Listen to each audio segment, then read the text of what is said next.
ஒரு காட்டில் ஒரு யானையும் குதிரையும் மானும் நண்பர்களாக இருந்தார்கள்.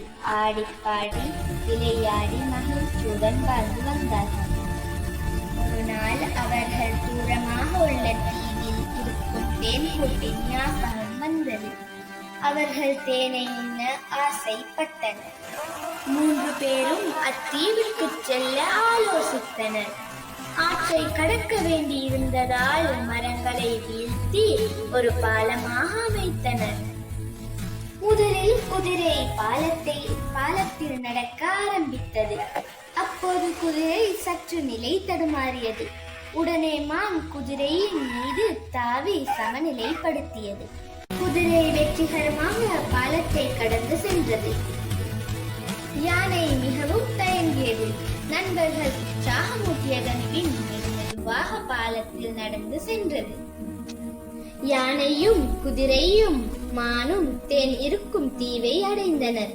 தேனை எடுத்து உண்டு ஆடிப்பாடி மகிழ்ந்தனர்.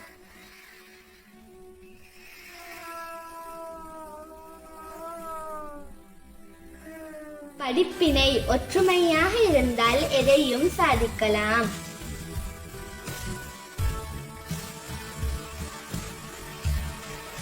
நண்பர்கள் விடுமுறையில் ஒரு பழைய சுற்றுலா ரயில் வண்டியில் ஏறினர்.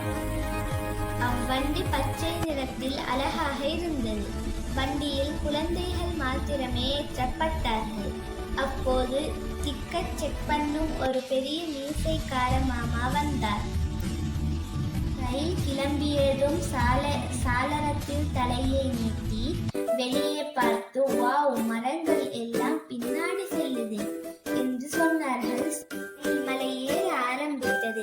கீச் என்று ஒரு பெரிய சத்தத்துடன் ரயில் நின்றது. ஒரு டிக்கெட் செக் பண்ணும் மாமா வந்து சொன்னார், கண்ணுங்களா, பழைய பாதையில் ஒரு பெரிய மரம் விழுந்திருக்கு, முன்னாடி போக முடியாது. அப்போது எல்லா சிறுவர்களும் இணைந்து மரத்தை அகற்ற முயன்றனர். 1/2 மணி நேர போராட்டத்திற்கு பின்னர் மரம் பாதையில் இருந்து அகற்றப்பட்டது. மறுபடியும் மலையை சுற்றி கொண்டு கீழே வந்தது. நீதி, சின்னவர்களானாலும் ஒன்று சேர்ந்து செய்ய நினைத்தால் எவ்வளவு பெரிய தடையானாலும் தாண்டலாம்.